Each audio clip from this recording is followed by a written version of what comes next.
Esteemed audience, debate is not debate if it's not on Kenya's #1 debate platform. This is the Great Debaters Contest Season 9, The Nationals. I am your host, Chris Burro. And I am Esperancia Kapanga. In today's debate, the motion states, democracy is the best form of government. In the proposition, we have the gentleman from Strathmore School. And in the opposition, we have Mpesa Foundation Academy. Proposer number 1, you have 3 minutes to make your submission. Democracy is the best form of government. According to the Encyclopedia Britannica, government is the political system by which a country or community is administered or regulated. Democracy, however, according to the Merriam-Webster Dictionary, is a form of government in which the supreme power is vested in the people and exercised by them directly or indirectly through a system of representation involving periodical, free, and fair elections. I'd like to mention this system is very flexible, for it can adapt to very different situations, and the only proof you really need is it's the most commonly used form of government in the world. Democracy is by far the most commonly used. Now, countries like North Korea claim to practice democracy, but in reality, it's warped because the leader has all the power and the people are just sitting there doing nothing, and so it's not vested in the people. Best, according to the Cambridge Dictionary, means of the highest quality, being the most suitable, most pleasing, and most effective type of thing or person, or simply the most suitable. Now, I'd like to note that all countries are different. People have different needs, and therefore one system cannot rule all these countries. But due to the power being with the people in democracy, they modify the letter of the law to suit their needs through referendums and by-elections. A good example is under Islamic democracy, which is a form of democracy, the leaders would practice shura, a religious form of consultation recommended by the Quran and practiced by Muhammad himself. It's used in Afghanistan. Americans tried to impose their form of democracy upon Afghanistan, but this ended badly because the leader, Hamid Karzai, using his power, freed some suicide bombers who had been previously sent to prison. Now, these suicide bombers went out and they did kill themselves, and 200 people, innocent people in the process. So what does this teach us? That failure of a certain type of democracy does not point to a failure in the whole form of democracy. All they need to do is to find a different type that suits the people of the country that they're from. Everyone is happy. Democracy is the only form of government that unites the two SDGs, SDG 16 on peace, justice, and strong institutions, and SDG 17 on partnership to achieve the goal. Now, democracy in its very nature and definition is flexible, thus fulfilling the SDGs quoted above, because through flexibility, people are able to have peace and harmony because everybody is included in the decision-making process. Everybody is happy. Justice is unilateral. Nobody is excluded from the law. Everybody is under the law. People are happy. Now, any system that cannot have everyone in the country having some sort of decision-making contribution cannot be the most suitable due to exclusion. Hence, the very definition cannot be the best. Now, I'd like to leave you with the simplest definition, timeless in its context, by the great Abraham Lincoln. Democracy, the rule by the people, for the people, of the people. Thank you. Joseph Fernandez, Strathmore School. First proposer, you have 3 minutes to make your submissions. Good morning, ladies and gentlemen. I'm Daisy Chepkri from Mpesa Foundation Academy, opposing the motion that states democracy is the best form of government. I do not agree. Starting with the definition of terms from the Oxford Dictionary, democracy is a system of government by the whole population, typically through elected representatives. A government is the group of people with the authority to govern a country or state. 1. High costs. During elections, campaigns, and collecting election materials, do you know how much money is spent? May I inform you that in the United States, according to the futureofworking.com, $413.2 million was used to hire personnel during their elections. How much would that money have used for? If at all, that state would be exercising another form of democracy, say monarchical government. Maybe this money would have been put into the infrastructure, improve the economy of that country, maybe make USA even a better country. Slow decision-making processes. You see, if you study history, according to the Evolving World book 3, you must have been taught about the lawmaking process. It starts with the first reading, then the second reading, the report, the committee stage, the report stage, blah, blah, blah, all that stage. You see, some things in the country need quick implementation in order for the country to prosper. But what happens in a democratic government, consultations have to be made. We elect people, yes, but they don't make decisions on their own. They have to go to other people, make consultations, get back to the citizens, make sure they're okay with it before finally implementing whatever they want to, which is so disadvantageous. If it was maybe in an authoritative government, who knows, I make a decision, just like that it is implemented, and we move on as a country. Then a democratic government depends on the authority of the majority. I believe that history has taught us that the majority are not always right and not always ethical. Because you see, the majority might want something to happen, which is not right according to the whole nation. But because they want it to happen, and mostly the minority have no say. You can say that, yes, the minority are given a chance of representation. But may I inform you that even during the voting of processes to be made in the parliament, there is no way that the minority is going to win over the minority, because who raises their hands more? The majority. Who loses? The minority. They have no chance. Then there's this country, Brunei. They practice absolute monarchy, not democratic type of form of government.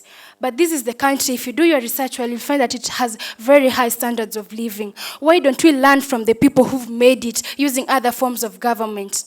You talk about the SDG goal number 16. May I inform you that during the 2007 elections in our democratic country held in Kenya, I used to previously live in Molo, but you know what happened? During that post-election violence, my parents had to move me to Kericho. That was because we never found it safe there. If someone was to come to this stage next and tell me that democracy really is the best form of government, honestly, you're soon sending me into a very extreme depression. Thank you.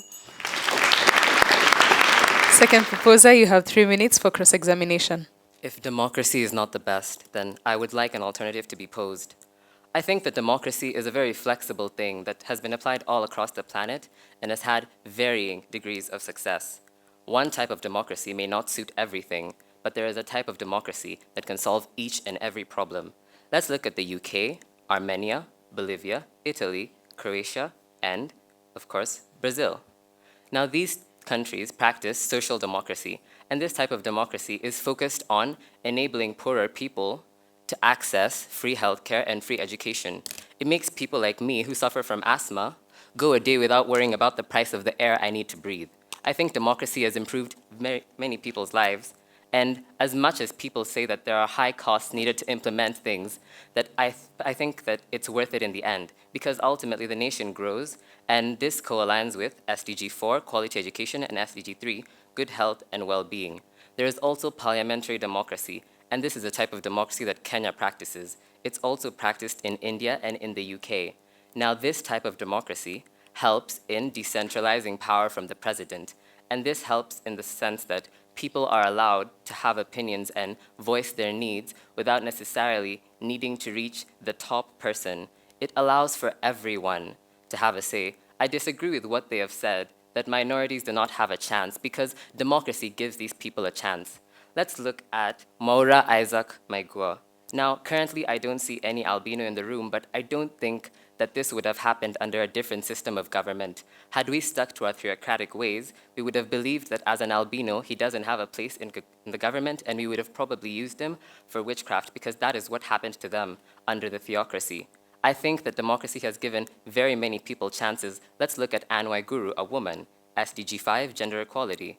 She might not have had this chance if it wasn't for democracy. And what did she do? She exposed the NYS scandal in 2015. She was then re-elected as governor of Kirinyaga in 2017.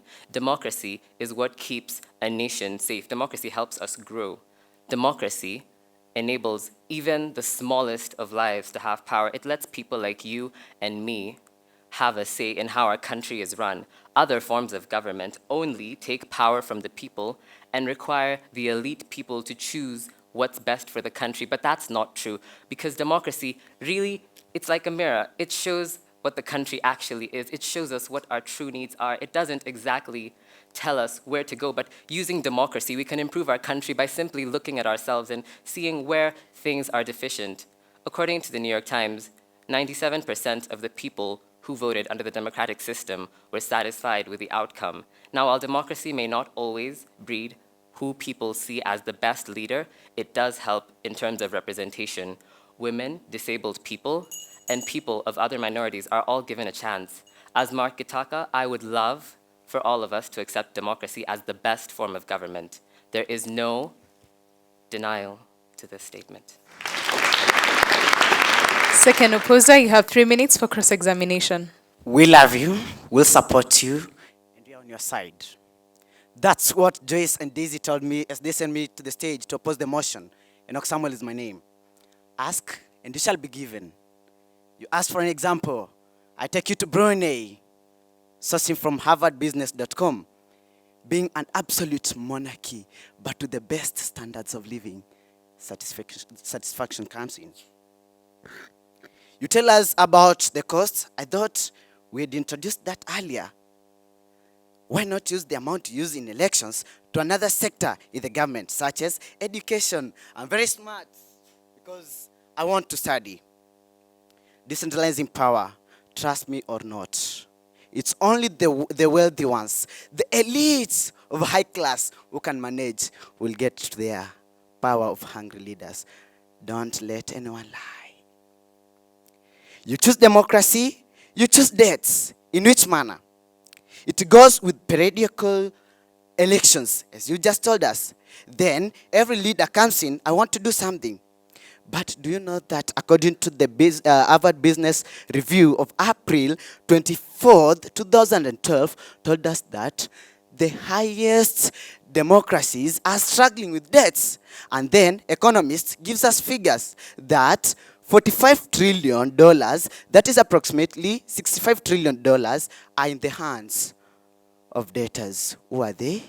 The highest democracies. Ladies and gentlemen, I would like to take you to the Book of Life, chapter 2, which talks about work, politics, and democracy. Now imagine there's a leader, there is a leadership position you're campaigning for, and there's a doctor and sweet shopkeeper. The sweet shopkeeper will come and tell the people, you know what? The doctor has done all the evils on your bodies. He tells you not to eat this and that. It's whatever you want. That's what I do. I'll give you whatever you want. That's democracy. But do you know the response of the doctor? I do whatever I do to help you. So then why say democracy is the best? Yet it does not. We need to consider other countries and learn from experience. Think of where China was 47 years ago, which was being mentioned as the poorest agricultural country, with the highest infant mortality, low literacy levels. But where is it today? Economists giving us China as an example, with representing 80% of world's poverty alleviation. Then that reminds me of our aim, Sustainable Development Goal number 1, no poverty. Yes, people will want to choose their own leaders. I agree. But until aware that we do not want only fair decisions from the people, but we want the best decisions, then don't deal with majority. Deal with what is the best. Thank you.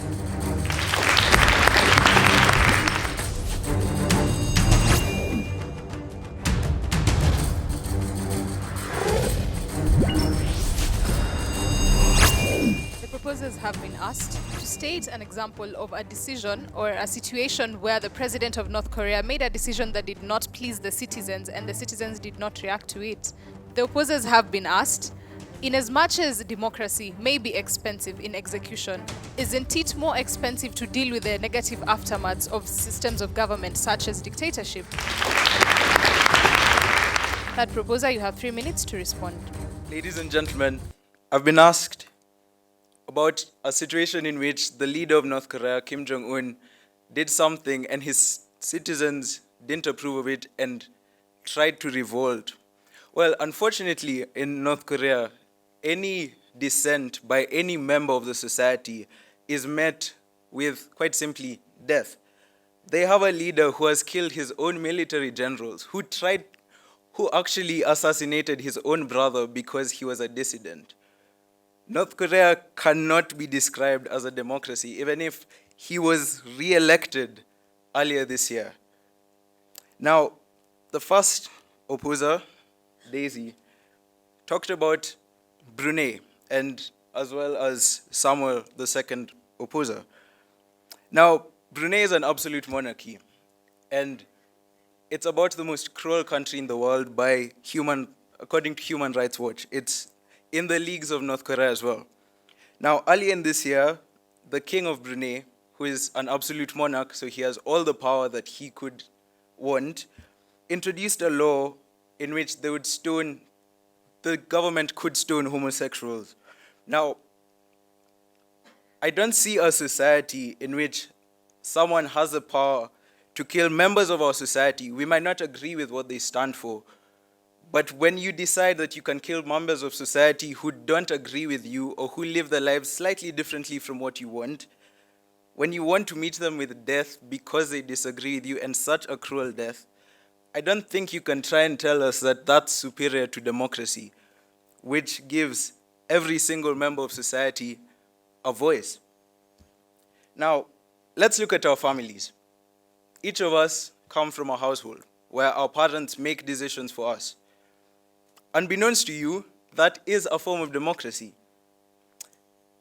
There's a form known as authoritarian democracy, where the government has all the power, but does things to meet the needs of the citizens.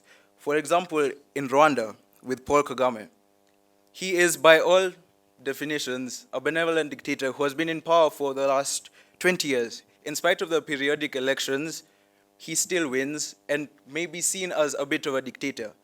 But he does things that meet the needs of his citizens.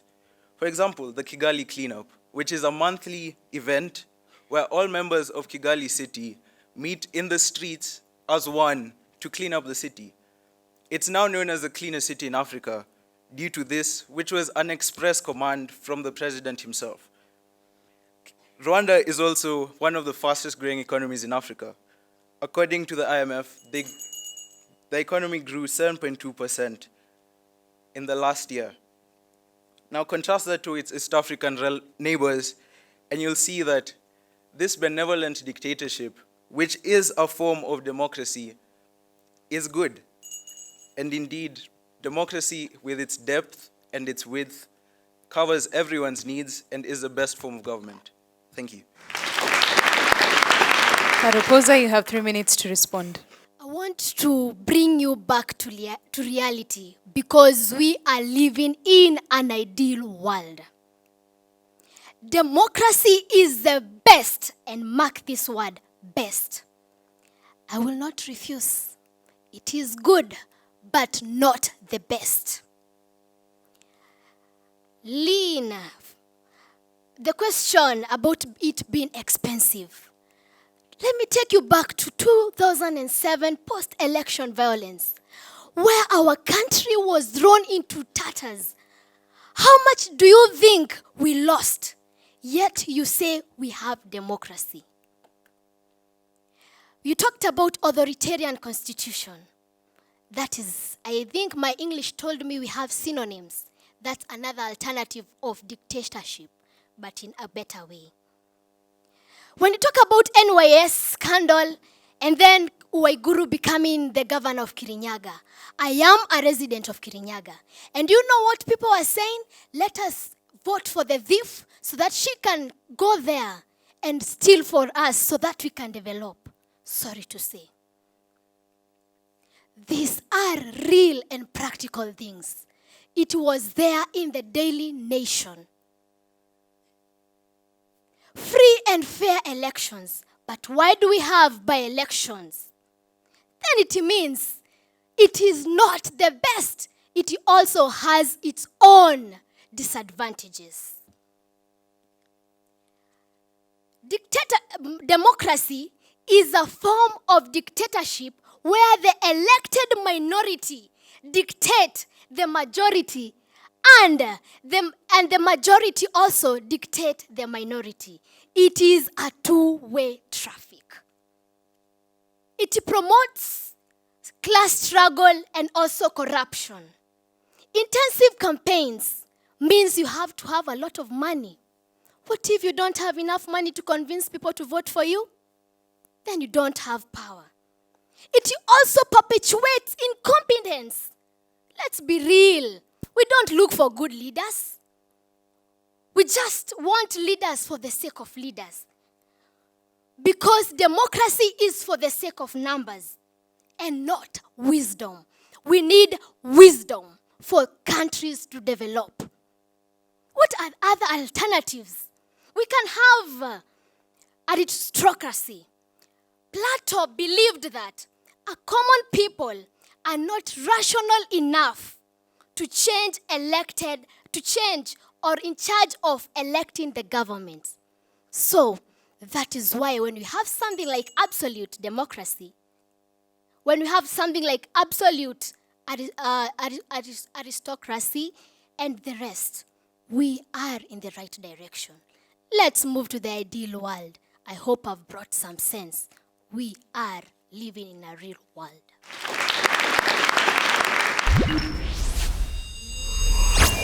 Proposition, you have 1 minute to give your final submission.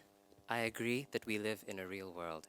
And I would like to say that simply because a tool is used for evil does not mean we should banish the tool. If a thief stabs you with a knife, will you stop using a knife in the kitchen? If I were to kick you with my shoe, will you stop wearing shoes? Democracy is merely a system and the flaw is with the humans. I would not like to speak for the residents in Kirinyaga. My mother might be from there, but I am from Nairobi. And I would like to say that if they chose her to steal for them, then that is their fault. They had a choice, and democracy, well, it favors the people. If that's what the people wanted, then democracy is still doing its job, because democracy is simply exposing that these people have ill beliefs. Democracy is a mirror, as I said, and if people are voting for leaders who will steal for them, then that means that those people are thieves. Democracy is merely a system, a completely innocent system. And I don't understand why it's being attacked so much now. Standardmedia.co.ke has shown us how democracy can help people. We've been told of aristocracy, but that's the only alternative they've given. Now tell me, what's the chance that a black man could say anything? What's the chance that a woman could say anything in that type of system? Do you think a black child who was disabled was going to have a right to say anything? Democracy is for the people. It's going to save all of us. And my name is Marketaka, and that's why I truly think it's the best. Thank you.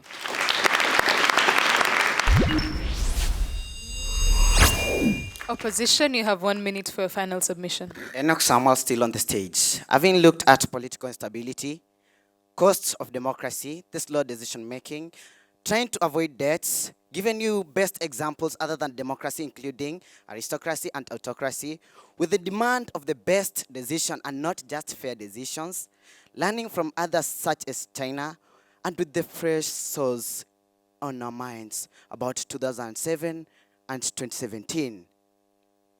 And avoiding dictatorship of the elected minority on the majority and the majority on the minority, then we still feel we should oppose this motion and leave you with the word.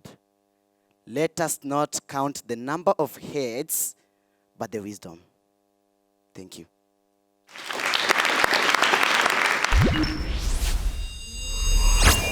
Mark, at some point I felt you had taken my notes because when you came to do your final submissions, everything that I had put, most of the stuff that I had put down, you spoke to that. And I like the fact that you said, it's a form of government, or it's a system. The problem is not with the system; it's how it's executed and who executes it. That's the question. So we cannot, it's like throwing, the baby out with the bathwater, and that was really powerful. So it doesn't mean that it's not flawless, but your submission was that when you look at everything else, or all the other forms, then it's the best. And for me that was important. One of the things that I liked about your team was the fact that you showed the link between the form of government that you were advocating for and SDGs. And I think for me that level of synthesis and is good and is commendable, that you're thinking just beyond the motion. And so that was really, really powerful. Mpesa Academy, Daisy, you raised three important issues. It is costly, it is time consuming, and the question of morality. Okay, think about cost. Daktari has raised it. If you say it is costly, how much are we spending on an election? Number two, what can that money do? You made the mention of time consuming. My question is, can you give an example of a decision that was to be made and it took a long time, and how long is a long time? So that we as the listeners can agree with you and say, by the way, this is not the best form of governance. The question of morality, Enoch, the case study is what I had a problem with, and how much is used in an election, or how much is used in education. When you talked about education, you want to go to school, yes. Does that mean that we are wasting a lot of money in democracy? And how much money are we wasting? And what can it do in our education system? Joyce, aristocracy, that was your position. And you said what Aristotle said. I just asked Minor, because Aristotle says it, does it make it right? Can we critique what this thinker said and say, he said this, however, he's wrong? Number two, has it worked before? Is there a country that has embraced it and it has worked? So the thing here is you have good points, but you need to be very clear in terms of reasoning. Maybe beyond a shadow of doubt, just make your point very clear. You're smart debaters, but the problem is how you think, the thinking process. I mean, how you argue your case out in a way that the audience can follow you from the beginning to the end. And remember, people are innocent until proven guilty. So when you mention the name of a governor and say the governor maybe stole money, I mean, she hasn't been prosecuted. That means that she's innocent. Unless you think otherwise, then you can furnish us with evidence. Down to the numbers. Mpesa Academy, for this debate, you earned yourself 71.7%. Let's give them a round of applause. Strathmore School, for this debate, you earned yourself 79%, making you the winners of this debate. Congratulations to both teams for a job well done. Ladies and gentlemen, the debate does not end here because the conversation still continues across our social media platforms with the hashtag GDC for SDGs. We'd also like to challenge each and every school to take up the SDG challenge and implement at least one sustainable development goal in their schools. Until the next episode, I've been your host, Chris Boro. And I am Esperancia Kapanga. See you next time.